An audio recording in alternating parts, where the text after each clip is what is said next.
அஸ்ஸலாமு அலைக்கும் வரஹ்மத்துல்லாஹி வபரகாத்துஹு. இது ரெண்டாவது வீடியோ ஆகிக்கும்.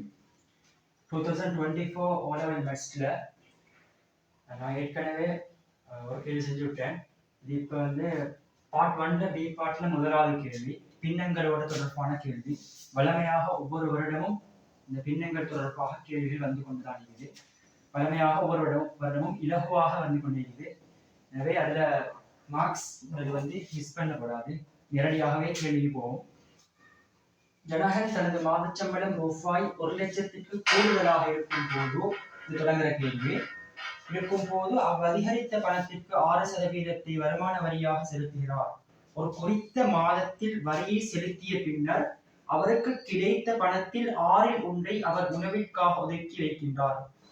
எஞ்சிய பணத்தில் 3/5 அவர் தனது ஏனைய செலவுகளுக்காக ஒதுக்கி வைக்கின்றார். முதலாவது கேள்வி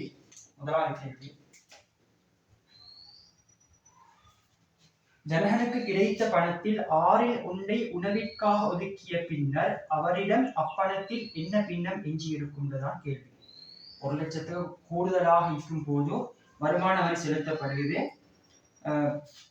கேள்வி 1/6, அதாவது வருமான வரி செலுத்தினதுக்கு பிறகு கிடைக்கிற பணத்துல 1/6 உணவுக்காக ஒதுக்கி வைக்கிறாராம். இந்த 1/6 உணவுக்காக ஒதுக்கிய பின்னர் அப்பணத்தில் என்ன பின்னம் எஞ்சி இருக்கும்தான் கேள்வி. சிம்பிளான கேள்வி. 1/6 உணவுக்கு போகும்னால் எஞ்சி இருக்கக்கூடியது 6/5. இரண்டாவது, உணவிற்கும் வேறு செலவுகளுக்கும் பணத்தை ஒதுக்கிய பின்னர் ஜனகனுக்கு கிடைத்த பணத்தில் என்ன பின்னம் எஞ்சி இருக்கும்? உணவுக்கு 1/6, வேறு செலவுகளுக்கு அவர் ஒதுக்கின பணம் எவ்வளவு சொல்லுகிறான்? எஞ்சிய பணத்தில் 5/3. கவனம், எஞ்சிய பணத்தில் 5/3. எஞ்சிய பணம் எவ்வளவு? 6/5. 6/5ல எவ்வளவு? 6/5ல 5/3 என்ன செய்யறாராம்? வேறு செலவுகளுக்காக ஒதுக்கி வைக்கிறார். இதை சுருக்கினோம்னால் இது வரப்போறது ஆன்சர் 2/1. இதுதான் இதற்காக வேண்டி ஏனைய செலவு.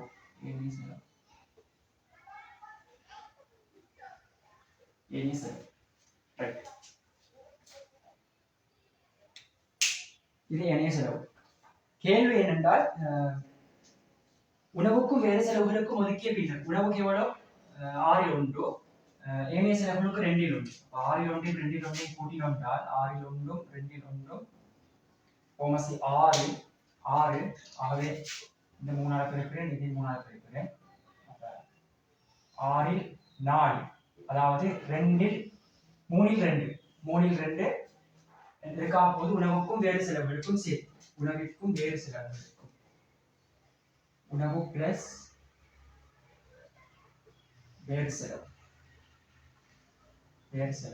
கேள்வி என்னென்றால், உணவிற்கும் வேறு செலவுகளுக்கும் ஒதுக்கிய பின்னர் எஞ்சி இருக்கிற கூடிய பணம் எவ்வளவு தான் கேள்வி. ஆகவே இந்த கேள்விக்கான ஆன்சர் ஆகிய போது மொத்த பணத்துல 3/2 அவர் செலவழிச்சால்தான் எஞ்சி இருக்க போறது 3/1 தான் என்ன செய்ய போகுது? அவரிடம் எஞ்சி இருக்கக்கூடிய பணம். இதுதான் உங்களோட ஆன்சர் ஆகி எஞ்சிய பணம்.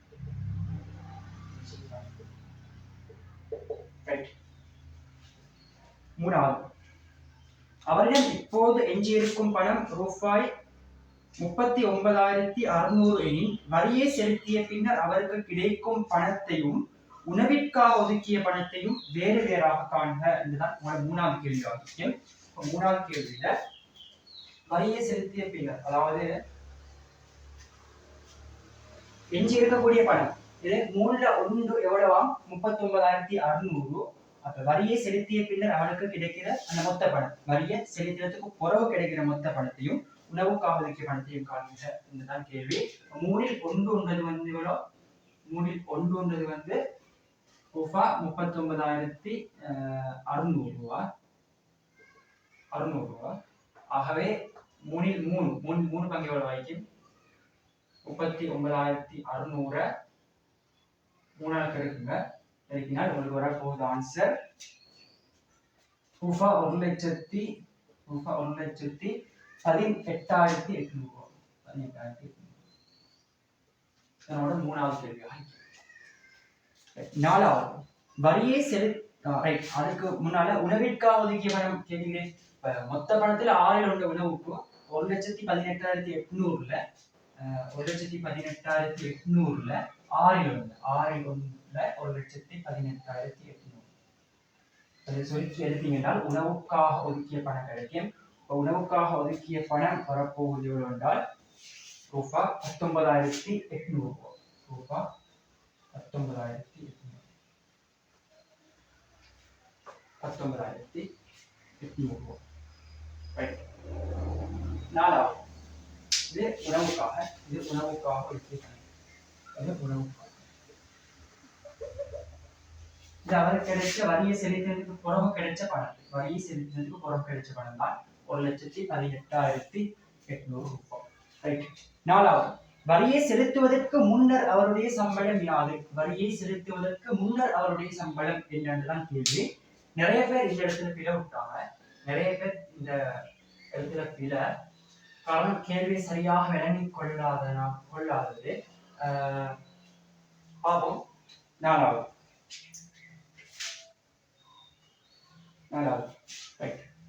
இப்ப வரியெல்லாம் செலுத்தி முடிச்சதுக்கு பிறகு அவர்கிட்ட எஞ்சிக்கிற பணமோட 1,18,800 1,18,800 இத ரெண்டா நான் உடைக்கிறேன். 1,00,000 18,800 ரூபாவாகவும் உடைக்கிறேன். இப்ப அவருடைய வருமானம் 1,00,000 விடவும் கட்டாயம் கூடதான் ஈக்கணும். காரணம் கேள்வியில தந்துட்டான் கட்டாயம் கூடதான் ஈக்கணும். அப்ப இந்த 1,00,000 கட்டாயம் இதுதான் ஆகும். ஆனா இந்த 18,800ஓட இன்னொரு கொஞ்சம்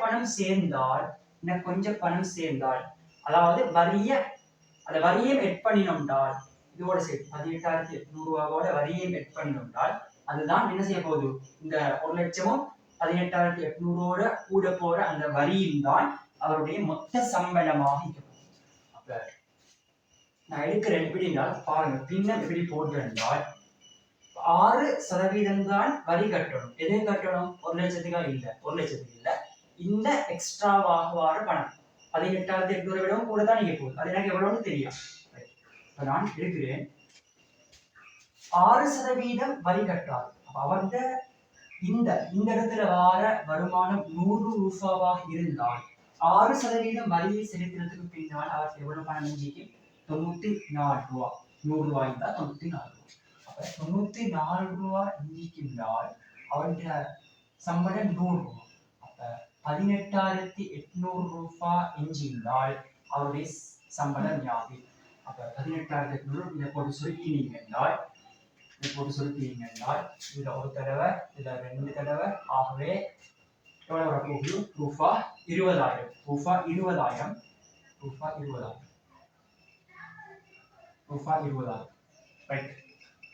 அவருடைய சம்பளம் மொத்த சம்பளம் தான் கேள்வி. ஆகவே அவருடைய மொத்த சம்பளம் வரப்போகுது எவ்வளவு என்றால் 1,00,000 பிளஸ் 20,000. 1,00,000 பிளஸ் 20,000 அவருடைய மொத்த சம்பளம்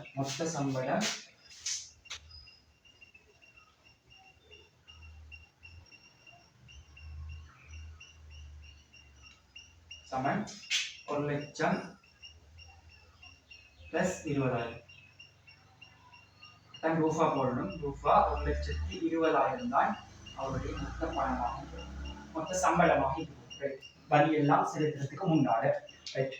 அஞ்சாவது கேள்வி.